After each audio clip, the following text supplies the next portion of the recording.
الشیطان الرجیم بسم اللہ الرحمن الرحیم یا ایھا الذین آمنوا کتب علیکم الصیام کما کتب علی الذین من قبلکم لعلکم تتقون صدق اللہ العظیم باواز بلند درود پاک الصلاۃ والسلام علیکہ سیدی یا رسول اللہ الصلاۃ والسلام علیکہ سیدی یا حبیب اللہ الصلاۃ والسلام علیکہ سیدی یا نبی اللہ وعلی آلکہ و اصحابکہ سیدی یا محبوب اللہ تنم فرسوتا جان پارا زی ہجراں یا رسول اللہ دلم پی مردہ آوارا زی اسیاں یا رسول اللہ ذکر داخل شہرانم سیاہ شدرو زی اسیانم پشیمانم پشیمانم پشیمان یا رسول اللہ چون بازوی شفاعت را گشائی پر گناہ گارا مکن محروم جامیرا در آجا یا رسول اللہ چون صبح من گزر آری من مسکین ناداری فدائے نقش نالینت کنم جان یا رسول اللہ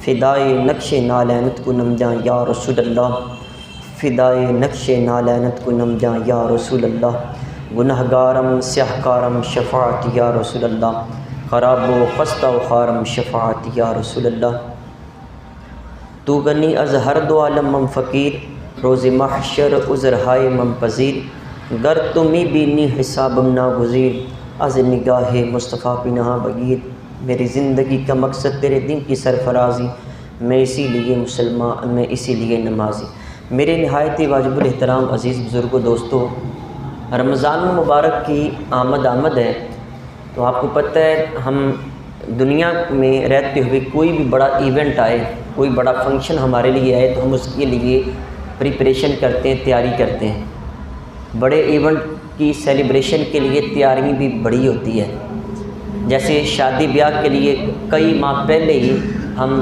ہر کام اپنا کرنا شروع کر دیتے ہیں بلکہ کئی سال پہلے شروع کرتے ہیں تو جیسے ہی رمضان المبارک آتا تو کریم آقا علیہ الصلوۃ والسلام بھی اس کی تیاری کے لیے صحابہ کرام کو برانگیختہ کرتے ہیں بلکہ رمضان المبارک کے لیے جنتوں کو سجایا جاتا ہے اور پھر مکمل آسمان کی دنیا بھی اس کی تیاری کرتی ہے فرشتوں کی اس کی تیاری کے لیے بھیجا جاتا ہے سارے یہ تیاریاں ہوتی ہیں تو ہمیں بھی یہ تیاری کرنی چاہیے عزیز سامعین محترم روزے کا لغوی معنی ہے رکنا یعنی سادہ معنوں میں آنکھ زبان اور کان کا ہر اس کام سے رک جانا جس سے مالک نے منع کیا اس کو روزہ کہتے ہیں زبان سے آپ کوئی غیبت نہیں کریں گے آنکھ سے کوئی برائی نہیں دیکھیں گے کان سے کوئی برائی سنیں گے نہیں تو یہ ساری چیزوں کا پورے جسم کے ہر پارٹ کا ہر حصے کا یہ روزہ ہوتا ہے عزیز سامعین محترم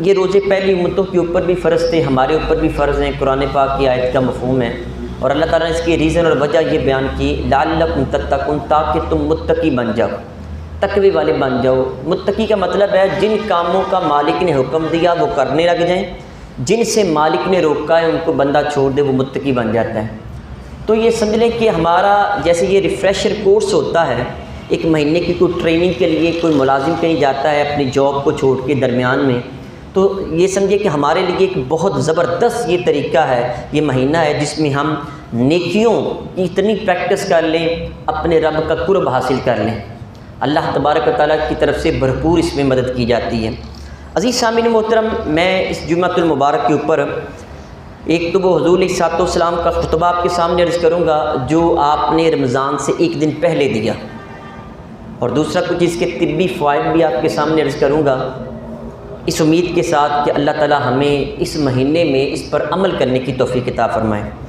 حضرت سلمان فارسی رضی اللہ تعالیٰ عنہ روایت کرتے ہیں کہتے خاطبنا رسول اللہ صلی اللہ علیہ وسلم فی آخری یوم من شعبان کی آخری تاریخ کو سرکار دو عالم صلی اللہ علیہ وسلم نے ہمیں ایک خطبہ ارشاد فرمایا تقریر کی ہمارے سامنے فقال یا ایھا الناس قد اظلکم شہر عظیم مبارک فرمایا کہ تمہارے پاس ایک مہینہ آ رہا ہے شہر عظیم بڑی عظمتوں والا ہے مبارک جس میں برکتیں ہی برکتیں ہیں اچھا یہ مہینے کی خود سرکار نے دو تعریفیں ذکر کی عظیم بھی ہے مبارک بھی ہے فیہ لیلۃ خیر من الف شہر اس میں ایک رات ہے جو کہ 1000 مہینوں سے بہتر ہے 1000 مہینوں کو اگر ملٹیپلائی کیا جائے یہ تقریباً 83 سال بنتے ہیں یعنی ایک رات کی عبادت 83 سال کی عبادت سے زیادہ بہتر ہے بلکہ یہ علماء نے کہا کہ یہ کثرت کے لیے بیان کیا گیا ہے.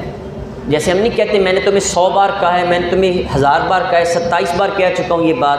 تو یہ کثرت کو بیان، حالانکہ 2 بار کہی جاتی ہے، تو یہ کثرت اللہ جانتا ہے، اللہ کا محبوب بہتر جانتا ہے اس میں کتنی عبادت کا ثواب ملتا ہے.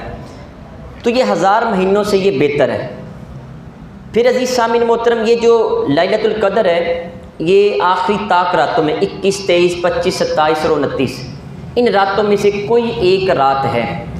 لیکن بزرگان دین کا عمل اور کچھ صحابہ کرام کے فرمودات کی روشنی میں ہم 27ویں کو ہی لیلۃ القدر مناتے ہیں، لیکن جو جمعی احادیث ہے اس میں طاق راتوں کا ذکر کیا گیا ہے. پھر فرمایا کہ جعل اللہ صیام فریدۃ و قیام لیلۃ تطوعا. حضور علیہ الصلوۃ والسلام شعبان کی آخری تاریخ کو، آخری دن یہ ارشاد فرما رہے تھے. فرمایا کہ اللہ تعالیٰ نے اس کے جو روزے ہیں وہ تمہارے اوپر فرض کر دیے دن کے وقت. وقیام لیلۃ تطوعا، اور رات کے وقت قیام کرنا یعنی تراویح کی نماز تمہارے لیے وہ مقرر کر دی. اس سے نفل نماز وہ تراویح کی ہے. عزیز سامعین محترم، ہمارے ہاں دن کو روزہ رکھنے کا رواج بھی ختم ہوتا جا رہا ہے، بلکہ گرمی کے روزے ہم بہت زیادہ سول ہو چکے ہیں، جسے ہم پنجابی میں کہتے ہیں. ہماری جتنی بھی نزاکتیں ہیں وہ ساری کی ساری ہمیں روزوں میں نظر آتی ہے. حاجی صاحب کو اپنی شوگر بھی روزوں میں نظر آتی ہے، ماں کو اپنے ببلو کی کمزوری بھی روزوں میں نظر آتی ہے. وہ مائیں تھی جو اپنے بچوں کو بولڈ کرتی، بہادر کرتی تھی، بیٹا رکھو روزہ، کچھ نہیں ہوتا.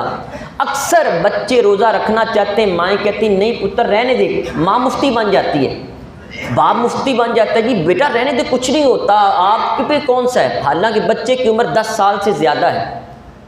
7-8 سال کی عمر میں نماز کی تلقین ہے تو 7 روزہ بھی بچہ رکھ سکتا ہے، کوئی اتنی پرابلم نہیں ہے. اور پھر حاجی صاحب شادی بیاہ کے اوپر اور ان کی جو ڈائٹ پلان ہے بڑا سٹرونگ قسم کا ہے، لیکن روزوں میں آ کے وہ کہتے ہیں نہیں کہ میرا شوگر لیول ایسے ہو جاتا ہے، مجھے یہ ہوتا ہے، مجھے وہ ہوتا ہے. مجھے قائل کر لیں گے، آپ کو قائل کر لیں گے، لیکن رب تو دلوں کے حالات بہتر جانتا ہے نا. یہ شیطان کے بہکاوے میں آ کے اپنے آپ کو وہ اس طرح کا بیمار پیش کرتے ہیں کہ اگلا بندہ خاموش ہو جاتا ہے. میں خاموش ہو جاؤں گا تو مجھے کیا ہے، معاملہ تمہارا اور تمہارے رب کا ہے. میں اس لیے یہ عرض کر رہا ہوں کہ شیطان کے بہکاوے میں آ کے کبھی روزہ نہ چھوڑیں، روزہ نبھانے کی کوشش کریں. ہو جاتا ہے روزہ، ہزاروں لوگ شوگر والے بھی رکھ رہے ہیں، یہ بڑے ایسے مریض ہیں وہ روزہ رکھتے ہیں، اللہ تعالیٰ توفیق دیتا ہے، ہو جاتا ہے. اچھا اگر روزہ ایک مثال ہے، بندے نے رکھا ہے، شام کے وقت اس کی حالت انتہائی ناگفتہ بے ہو چکی ہے، بہت زیادہ بگڑ چکی ہے، تو روزہ توڑ دے، اس کو گناہ بھی نہیں ہے. بعد میں ایک روزہ رکھ لے، 2 دن سٹے کر کے پھر رکھ لے، جو روزے رہ گئے بعد میں اس کی قضا کر لے. لیکن یہ کہہ دینا پہلے ہتھیار پھینک دینا، یہ جو ہمارا جب روزے کا معاملہ آتا ہے تو بہت زیادہ نزاکتیں آ جاتی ہیں. اور تراویح کا تو پھر نام ہی نہ لے تراویح پڑھنے کا. ہمارے ہر بندے کے جوانوں کے جو گوڈے گٹے ہیں یہاں پہ جواب دے جاتے ہیں. یہ پی ایس ایل شروع 4 گھنٹے کا میچ ایک ٹانگ پہ کھڑے ہو کے ہم ہوٹل پہ سامنے کھڑے ہو کے دیکھ لیتے ہیں. کسی دوست کے ساتھ چوک میں 1 گھنٹہ گفتگو کرنا تو پتہ ہی نہیں چلتا ہے. آپ کبھی غور کر لیں، یہ سیاسی میدان بڑا گرم ہے، ساری ہمارے پاکستان کو پاگل بنایا ہوا ہے. تو وہاں پہ آپ دیکھیں ایک بندہ اپنے لیڈر کی تعریفیں کرتے کرتے 2 گھنٹے گفتگو کرے، اس کی ٹانگیں نہیں تھکتی ہیں. لیکن اللہ کی بارگاہ میں پونے گھنٹے میں اگر 20 تراویحیں پڑھی جائیں، وہ کھڑے بھی نہیں رہنا ہے. کبھی رکوع میں جا رہے ہیں، کبھی سجدے میں جا رہے ہیں، کبھی تشہد پہ بیٹھ رہے ہیں، اور وہ 20 جو رکھتے ہیں وہ بھی ہم سے پڑھنا محال ہو جاتا ہے. اللہ تعالیٰ نے یہ راتوں کا قیام ہمارے لیے لازم قرار دیا ہے. تو ہمارے ہاں تراویح کو چھوڑنے کا معمول. پھر یہاں پہ آپ دیکھیں جو طوفان بدتمیزی بپا ہوتا ہے، جتنے بھی رمضان کے نام کے اوپر وہ ٹی وی شوز چلتے ہیں، رات کے وقت شام کے وقت وہ شیطان ایسے کھلتا ہے کہ وہ ٹی وی چینلز کے اوپر آ جاتا ہے. وہاں پہ وہ تحفے تحائف تقسیم کیے جاتے ہیں. اور پھر رمضان کے نام کے اوپر کرکٹ ٹورنامنٹ شروع ہو جائیں گی، بیڈمنٹن شروع ہو جائے گی. اکثر ہماری نوجوان نسل وہ یہی ہے، رات کو جی پب جی کا ہمارا آج مقابلہ ہے، ہم رات کو یہ فلاں جو گیم ہے وہ کھیلیں گے، ہم یہ کرکٹ کھیلیں گے، ہاکی کھیلیں گے، فٹ بال کھیلیں گے. یہ رات کو ساری رات کھیلیں گے اور صبح کو سحری کر کے سو جائیں گے، اور 12-1-2 بجے تک پھر اٹھیں گے، اور اٹھ کے یہ ہمارا یہ رمضان کی روٹین ہے.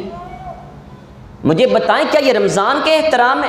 میرے کریم آقا علیہ الصلوۃ والسلام آپ اس قدر پہم ہو جاتے، اس قدر مضبوط ہو جاتے کہ سرکار دو عالم صلی اللہ علیہ وسلم کی عادت مبارکہ ہی چینج ہو جاتی تھی کہ رمضان المبارک آ گئی، عبادت ہم نے کرنی بہت ہے۔ یہ عبادت کا مہینہ تھا، ہم نے اس کو کھیل تماشے کا مہینہ بنا لیا۔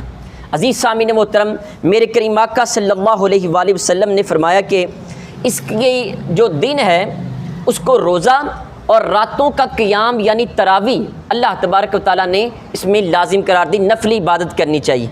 آپ دیکھیں کہ ہمارے ہاں بہت بڑا طبقہ وہ سارا دن کاروبار میں مشغول رہتا ہے، رات کو 20 تراویح پڑھنا ان کے لیے مشکل ہو جاتا ہے۔ یہ میں چیزیں اس لیے آپ سے عرض کر رہا ہوں کہ ہم یہ رمضان المبارک کی آمد سے پہلے تیاری کے حوالے سے یہ گفتگو کر رہے ہیں۔ آپ اپنے ذہن کو یہ بنائیں کہ میں نے 20 تراویح پڑھنی ہے، کچھ بھی نہیں ہوتا ہے۔ اچھا یہ تراویح ایسی ہے کہ آپ اگر بزرگ حضرات ہیں بیٹھ کے بھی پڑھ سکتے ہیں، نفل نماز ہے، نفل نماز ہے، بیٹھ کے بھی پڑھ سکتے ہیں۔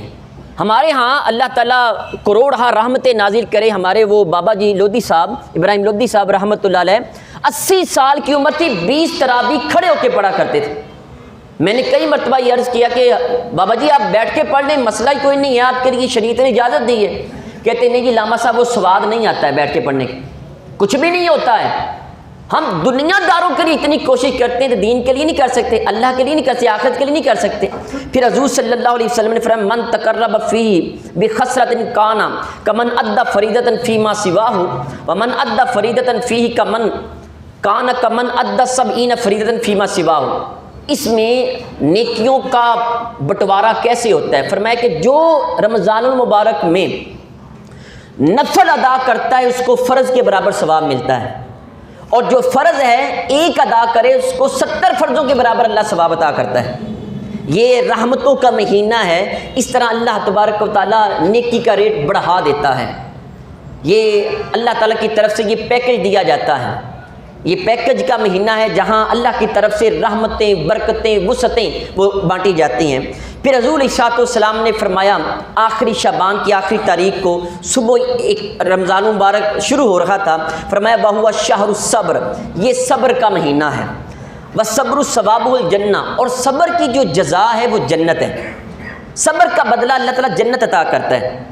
اچھا ہمارے ہاں روزہ رکھنے کے بعد شکوے بڑے کیے جاتے ہیں، میرے یہاں پہ درد ہوگی، یہ ہو گیا، وہ ہو گیا، میں نے صبح سحری نہیں کی تھی، آج میں نے سحری میں صرف 1 گلاس پانی پیا، وہ ٹائم تھوڑا تھا میں کھجور کھا سکا۔ یہ شکوے نہ کیا کریں، اجر ضائع ہو جاتا ہے۔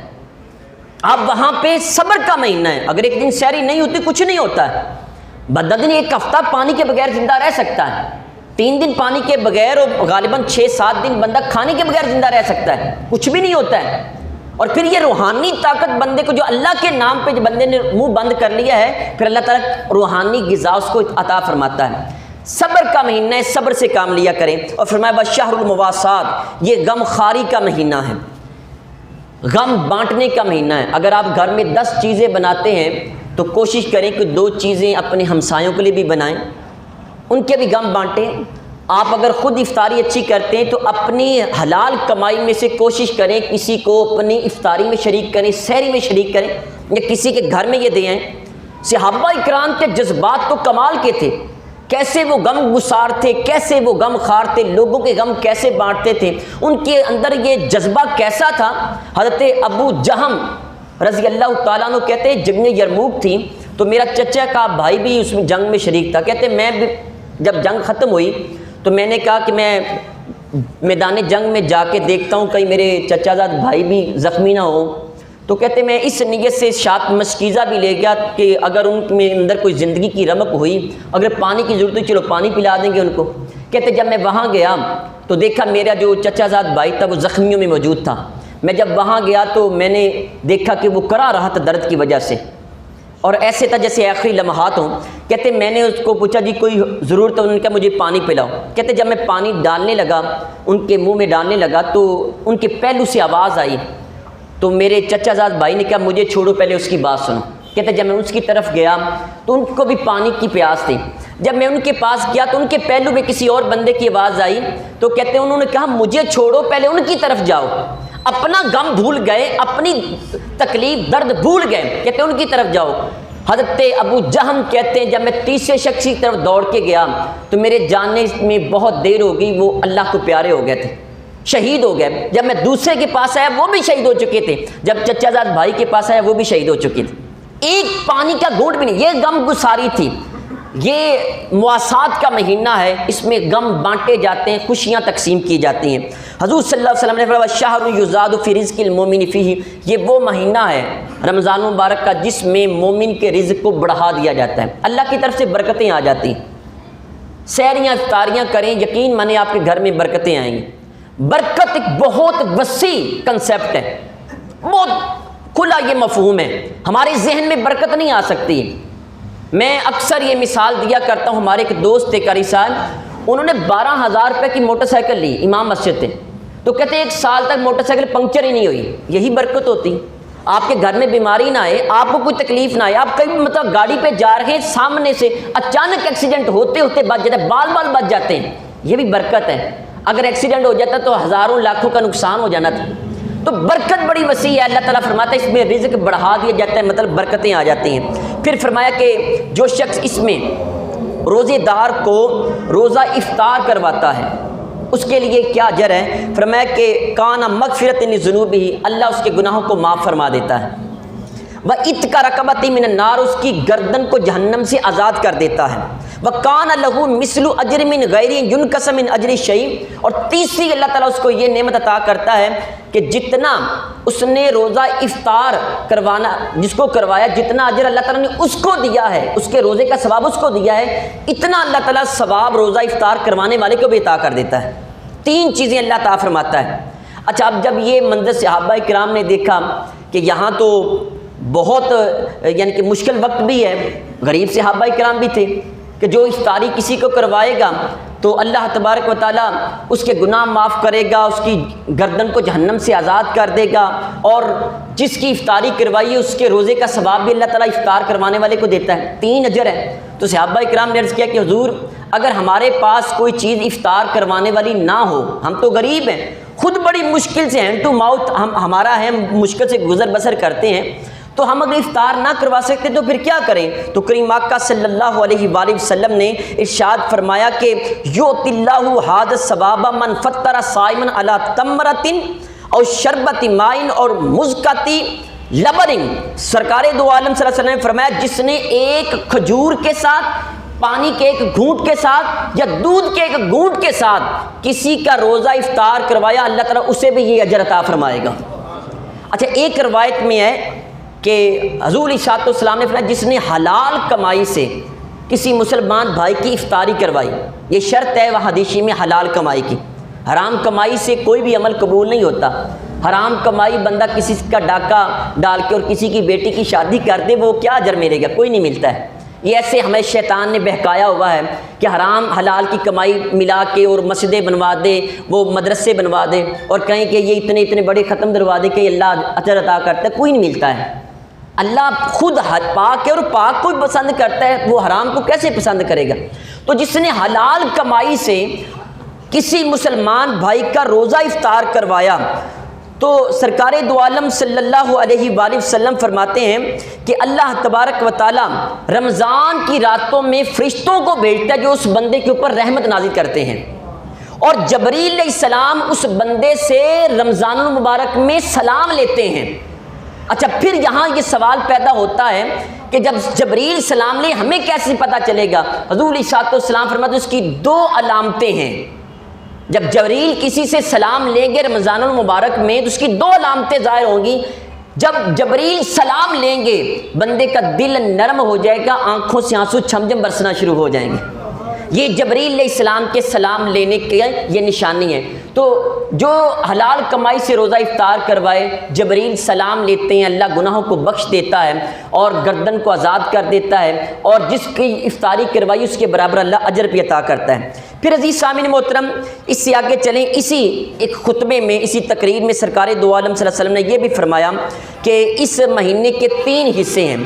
پہلا جو حصہ ہے وہ رحمت ہے، درمیانی مغفرت ہے، اور آخری جو عشرہ اس کے 10 دن ہیں وہ جہنم سے آزادی کے دن ہیں۔ یعنی پہلے 10 دن رحمت ان لوگوں کے لیے جو گناہوں سے محفوظ رہتے ہیں، اگلے 10 دن مغفرت ان کے لیے ہے کہ جو 10 دن روزے رکھیں، پھر ان کے لیے مغفرت کا کام شروع ہو جاتا ہے۔ اور جو زیادہ گنہ گار ہوں ان کے لیے آخری جہنم سے آزادی اس لیے دی جاتی ہے کہ پہلے 20 دن پہلے اپنے آپ کو روزہ رکھ کے وہ پاک کر لیں۔ پھر عزیز سامعین محترم، اسلام چونکہ دین فطرت ہے اور یہ فطری تقاضوں کے مطابق ہماری پرورش کرتا ہے، ہمیں وہ دنیا میں رہنے کا طریقہ سکھاتا ہے، تو کریم آقا صلی اللہ علیہ وآلہ وسلم نے یہاں بہت ہی پیارا ایک معاشرے کا ایک طریقہ ہمیں بتایا کہ معاشرے میں ظاہر ہم جہاں رہتے ہیں، ہم نے کاروبار بھی کرنے ہیں، تو وہاں جب رمضان المبارک کا مبارک مہینہ آئے تو ہم نے اپنے سبارڈینیٹس جو ہمارے ماتحت ہیں ان کے ساتھ سلوک کیسے کرنا ہے۔ یہ ڈائریکٹ سرکار نے ارشاد فرمایا کہ من خفف عن ملوکی فیہ غفر اللہ لہ وعتقہ من النار۔ حضور علیہ السلام نے فرمایا کہ جو بندہ اپنے سبارڈینیٹ، اپنے ملازم، اپنے کام کرنے والا، جو اس کے ماتحت کام کرنے والا ہے، اس کے کام میں کمی کر دے گا۔ ظاہر ہے کہ روزہ رکھ کے وہ دھوپ کے اندر، گرمی کے اندر کام کرنا بڑا مشکل ہے، چاہے گرمی نہ بھی ہو تو پھر بھی روزہ رکھ کے کام کرنا مشکل ہو جاتا ہے۔ حضور علیہ السلام نے فرمایا جو اپنے ماتحت کے اوپر کام میں تھوڑی سی آسانی پیدا کر دے، تو کریم آقا علیہ السلام نے فرمایا وہ جو مالک، وہ جو باس ہے، اللہ تعالیٰ کیا عطا فرمائے گا کہ غفر اللہ لہ وعتقہ من النار، اللہ اس کے گناہوں کو بھی بخش دے گا اور اس کی گردن کو بھی جہنم سے آزاد فرما دے گا۔ آپ دیکھیں کہ کئی لوگ ایسے کام کرتے ہیں جن کے ماتحت لوگ کام کرنے والے ہیں، آفس میں کام کرتے ہیں، باہر دکانوں پہ، فیکٹریوں میں کام کرتے ہیں، تو اپنے ماتحتوں کے اوپر تھوڑی سی آسانی پیدا کریں، تم ان کے اوپر آسانی کرو گے، اللہ تمہارے اوپر آسانی پیدا کرے گا۔ پھر حضور علیہ السلام نے یہاں فرمایا کہ 4 خصلتیں ہیں، 4 عادات ہیں جو اس مہینے میں ان میں کثرت کرو۔ وہ کون سی ہیں؟ 2 کے ذریعے تم اپنے رب کو راضی کرو گے اور 2 کے بغیر تمہارا چارہ کار نہیں ہے۔ کن 2 خصلتوں کے ذریعے، عادتوں کے ذریعے تم نے اپنے رب کو راضی کرنا ہے؟ وہ یہ ہے، فرمایا کہ لا الہ الا اللہ کی کثرت کرو، اور نمبر 2 اللہ تبارک و تعالیٰ کی بارگاہ میں استغفار زیادہ کرو۔ لا الہ الا اللہ بہت ایک کمال کا وظیفہ ہے، یہ افضل الذکر ہے۔ اعلیٰ حضرت رحمۃ اللہ اپنے ملفوظات میں لکھتے ہیں، کہتے ہیں کہ حضرت شیخ محی الدین ابن عربی رحمۃ اللہ علیہ، آپ ایک دفعہ مجلس میں بیٹھے تھے تو سامنے ایک نوجوان آپ کے بیٹھ گیا، اچانک بیٹھے بیٹھے اس کا رنگ متغیر ہو گیا، چینج ہو گیا۔ محی الدین ابن عربی رحمۃ اللہ علیہ اس سے پوچھنے لگے کیا وجہ بنی نوجوان، تیرا رنگ تبدیل کیوں ہو گیا؟ اس نے کہا کہ میری ماں ابھی فوت ہوئی ہے، میں نے دیکھا کہ فرشتے اس کو جہنم کی طرف لے کے جا رکھے ہیں۔ ابن عربی رحمۃ اللہ علیہ کہتے ہیں کہ میں نے 70,000 مرتبہ کلمہ شریف پڑھ کے اپنے لیے محفوظ کر کے رکھا ہوا تھا۔ کہتے میں نے دل میں کہا کہ یا اللہ جو 70,000 میں نے اپنے لیے پڑھا، اس کی ماں کی روح کو اصال کرتا ہوں۔ اگلے ہی لمحے کہتے ہیں وہ لڑکا کشف کے معاملے میں اس علاقے میں بڑا مشہور تھا، کشف القبور ایک علم ہوتا ہے، تو کہتے ہیں اگلے ہی لمحے میں نے دیکھا کہ اس کا چہرہ حشاش بشاش ہو گیا، بڑا خوش ہو گیا۔ تو میں نے پھر پوچھا نوجوان تیرا چہرہ مسکرایا کیوں ہے، یہ حشاش بشاش کیسے ہو گیا؟ اس نے کہا کہ پہلے میں نے دیکھا میری ماں کو جہنم کی طرف لے کے جا رہے تھے، اب میں نے دیکھا وہ جہنم کے فرشتوں نے چھوڑ دیا ہے، جنت کے فرشتے لے کے جنت کی طرف جا رکھے ہیں۔ تو ابن عربی رحمۃ اللہ علیہ کہتے ہیں کہ میں نے حدیث شریف کی تصدیق اس نوجوان کے کشف سے کی، اور اس نوجوان کے کشف کی تصدیق میں نے 70,000 کلمے والی حدیث شریف سے کر لی۔ آپ بھی اپنی زندگی میں 70,000 مرتبہ کلمہ شریف پڑھیں، اپنے لیے محفوظ کریں، اپنے رشتہ دار جو فوت شدگان ان کے لیے کریں۔ جتنے لوگوں کو آپ ثواب کریں گے اتنے لوگوں کے برابر ثواب آپ کو بھی عطا کیا جائے گا۔ جتنے بھی افراد ہیں آپ اپنے لیے 70,000 مرتبہ کلمہ شریف پڑھ کے رکھ لیں۔ میں نے بلکہ کئی مرتبہ یہ عرض کیا ہے کہ یہاں دعوت اسلامی کی پریئر ٹائمز ایک ایپ ہے، وہاں انہوں نے ایک تسبیح بھی دی ہوئی ہے، آپ 70,000 مرتبہ لکھیں، روزانہ کا وہاں پہ 100 200 400 مرتبہ پڑھ لیں، نمازوں کے اوقات وہاں پہ دیے گئے ہیں وہ آپ کریں، اس طرح آپ کا وہ 70,000 مرتبہ رمضان المبارک میں مکمل کر لیں۔ اور پھر فرمایا اس میں استغفار زیادہ کریں۔ آج پریشانیوں کا دور ہے، مشکلات ہیں، مہنگائی بہت عروج کے اوپر ہے، استغفر اللہ استغفر اللہ، یہ میں نے پہلے بھی عرض کیا ہوا ہے۔ 3 کام اس سے ہوتے ہیں، غم سے نجات ملتی ہے، تنگیاں دور ہو جاتی ہیں، اور اللہ وہاں سے رزق دیتا ہے جہاں بندے کا گمان بھی نہیں پہنچتا ہے۔ آپ اس استغفر اللہ کی کثرت کریں اور دیکھیں ایک ہفتے کے اندر اگر آپ کے معاملات وہ درست نہ ہوئے تو پھر کہنا۔ دوسرا حضور علیہ الصلوۃ والسلام نے فرمایا تیسری خصلت اور چوتھی یہ ہے کہ بندہ جنت کی طلب کرے اور دوزخ سے اللہ تعالیٰ کی پناہ مانگے۔ عزیز سامعین محترم، یہاں ایک بڑی اہم چیز آپ کے سامنے عرض کرنا چاہتا ہوں رمضان کی تیاری کے حوالے سے۔ حضور علیہ الصلوۃ والسلام کے ایک ارشاد ہے، فرمایا کہ سومو تصحو، روزے رکھو صحت پا جاؤ، یعنی یہ صحت کا مہینہ ہے۔ حدیث کے الفاظ ہیں، اعلیٰ حضرت کہتے ہیں کہ میں رجب میں ایک دفعہ میں نے خواب دیکھا، میرے والد صاحب فوت ہو گئے تھے، تو وہ خواب نے کہا بیٹا رمضان میں اگر بیمار ہو گئے تو روزہ نہ چھوڑنا۔ کہتے میں کافی زیادہ رمضان میں بیمار ہو گیا، لیکن میں نے روزہ نہیں چھوڑا اور رمضان کے اندر اللہ تعالیٰ نے مجھے شفا عطا فرما دی۔ رمضان المبارک یہ صحت کا مہینہ ہے۔ ہم نے سمجھا شاید کمزور ہو جائیں گے، نہیں، آپ اپنی میڈیکلی دیکھیں کہ رمضان المبارک کی کتنی برکات ہیں۔ سائنس ہماری یہ کہتی ہے کہ جب بندہ وہ کھاتا پیتا رہتا ہے سارا 11 ماہ، تو اس کے جو خلیے ہوتے ہیں، جس کو ہم خلیہ پڑھتے ہیں، اصل لفظ خلیہ ہے، خلیے کے اندر فاسد مادے پیدا ہو جاتے ہیں۔ تو آپ ان کو اب ریپیئر کرنا چاہتے ہیں، صحیح کرنا چاہتے ہیں اپنے خلیوں کو، جیسے موٹر سائیکل گاڑی کی ٹیوننگ کی جاتی ہے اور وہ دوبارہ ٹھیک ہو جاتی ہے، اپنے جسم کو ٹھیک کرنا چاہتے ہو تو آپ کو کم از کم 1 مہینہ ایسا گزارنا چاہیے، یہ وہ کافر کہتے ہیں کہ جس سے صبح کے وقت کھائیں اور شام کے وقت کھائیں، دن کو کچھ نہ کھائیں، آپ کے خلیے دوبارہ تندرست ہو جائیں گے۔ پھر یہی میڈیکل سائنس بھی یہ کہتی ہے کہ بھوک کی یا بھولنے کی ایک بیماری ہوتی ہے، ایک تحقیق یونیورسٹی نے کی کہ ایک بھولنے کی بیماری ہوتی ہے جس کو الزائمر کہتے ہیں۔ یہ تقریباً 50-60 سال کی عمر میں بندہ پہنچ جائے تو وہ بھولنا شروع ہو جاتا ہے، بات اس کو کرتا ہے پھر وہ بھول جاتا ہے، صبح کی بات شام کو، شام کی صبح کو یاد نہیں رہتی۔ تو جو یہ الزائمر ہے، وہ کہتے ہیں کہ اگر کوئی بندہ 1 مہینہ سال میں ایسا گزارے کہ صبح کو کھائے یا شام کو کھائے، اس کے بھولنے کی بیماری وہ ختم ہو جاتی ہے، یہ انسان وہ فزیکلی مضبوط ہو جاتا ہے، یہ الزائمر ختم ہو جاتی ہے۔ اسی طرح یہ جو ڈیابٹیز کے مریض ہیں، ذیابیطس یعنی جس کو شوگر کہتے ہیں، ان مریضوں کو بھی اس مہینے کے اندر تندرستی کی طرف جاتے ہوئے دیکھا ہے۔ یہ شوگر کے صحیح کرنے کا یہ مہینہ ہے۔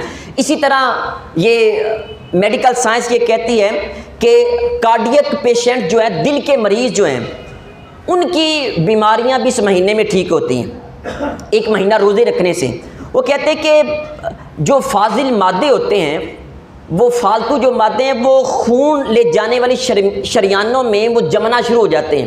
ہم بے ٹائم کھاتے ہیں، کوئی وقت نہیں، صبح دوپہر شام ہر وقت کھاتے رہتے ہیں، تو وہ ہماری جو خون لے کے جانے والی جو شریانیں اس کے اندر وہ فاضل جو مادے ہیں وہ جمنا شروع ہو جاتے ہیں، اور یہ شریانیں پھر وہ سخت ہو جاتی ہیں، ہارڈ ہو جاتی ہیں، خون کی روانی اس کے اندر ٹھیک نہیں رہتی ہیں۔ اور جب بندہ 1 مہینہ روزے رکھتا ہے، صبح کو سحری کرے اور شام کو افطاری کرے، تو یقیناً اس کی جو شریانوں کے اندر جو فاضل مادے ہیں، جب بندہ بھوک پیاس برداشت کرتا ہے، وہ آٹومیٹیکلی وہ ختم ہونا شروع ہو جاتے ہیں اور بندے کے دل کی بیماریاں ساری درست ہو جاتی ہیں۔ اچھا، آپ کبھی غور کر لیں، جتنے بھی مذہبی لوگ ہیں، جو نیک لوگ ہیں، ان کو ہارٹ اٹیک بہت کم ہوتا ہے، کیونکہ روزے جو رکھنا ہے۔ حضور علیہ الصلوۃ والسلام کی حدیث سے اللہ تعالیٰ نے بنی اسرائیل کے نبی کی طرف یہ وحی کی اور یہ فرمایا کہ جو میری رضا کے لیے روزہ رکھتا ہے، میں اس کو صحت بھی عطا کرتا ہوں، اجر عظیم بھی عطا فرماتا ہوں۔ آپ کبھی بھی یہ ذہن میں نہ لائیں۔ اچھا، موٹاپا اس سے ختم ہوتا ہے بندے کا۔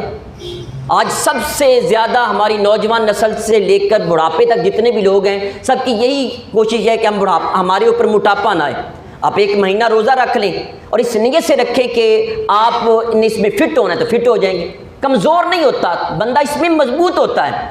اچھا، یہاں پہ بے احتیاطیوں سے بچنے کی کوشش کریں۔ ہم اکثر پہلے 10 روزے بڑے آسانی سے رکھتے ہیں، بعد میں بیمار ہو جاتے ہیں، معدے کی بیماری ہوگی، یا سموسے پکوڑے دوسری چیزیں بہت زیادہ کھاتے ہیں۔ ڈاکٹر یہ کہتے ہیں کہ کم از کم 12 گلاس بندے کو پانی کی ضروری ہے، تو آپ سحری افطاری کے بعد 1 گلاس پانی پئیں، اس کے بعد نماز پڑھیں، پھر آ کے وہ معدہ ریلیکس ہو جائے گا، تھوڑا سا پھر کھانا شروع کریں۔ پچھلے دنوں میں نے حدیث بیان کی کہ حضور علیہ الصلوۃ والسلام نے فرمایا گٹا گٹ کر کے پانی نہ پیو، گھونٹ گھونٹ پانی پیو، اس سے جگر کی بیماری نہیں ہوتی۔ آپ کے اندر یہ منہ میں جو سلائیوا ہے، یہ جو تھوک ہے، یہ لیوبریکیشن کا کام کرتی ہے۔ یہ آپ کی آنتوں کے اندر جیسے موبلائل آپ کی وہ جو آپس میں پرزے ہیں ان کو رگڑنے نہیں دیتا، ان میں ارتعاش پیدا نہیں کرتا، اسی طرح یہ جو تھوک ہے یہ ہماری باڈی کے اندر کھانا ہضم کرنے میں سب سے زیادہ مدد دیتی ہے۔ اور کریم آقا علیہ السلام نے فرمایا گھوٹ گھوٹ پانی پیو، بار بار پانی پیو گے بار بار تھوک اندر جائے گی، آپ کے معدے کی وہ جو کانسٹیپیشن ہے، قبض، وہ دور ہو جائے گی۔ یہ ساری چیزیں ہمیں اسلام نے بتائی ہے۔ آئیں روزہ رکھیں اور صحت پائیں، روزہ رکھیں اور اللہ کا قرب حاصل کریں، روزہ رکھیں گناہوں سے دور ہو جائیں۔ روزہ یہ رمضان المبارک کا یہ نیکیوں کے بٹوارے کا مہینہ آ رہا ہے۔ اللہ تعالیٰ ہم سب کو اس مہینے میں اللہ کا قرب حاصل کرنے کی اور زیادہ سے زیادہ عبادت کرنے کی توفیق عطا فرمائے۔ وما علیہ الا البلاغ المبین۔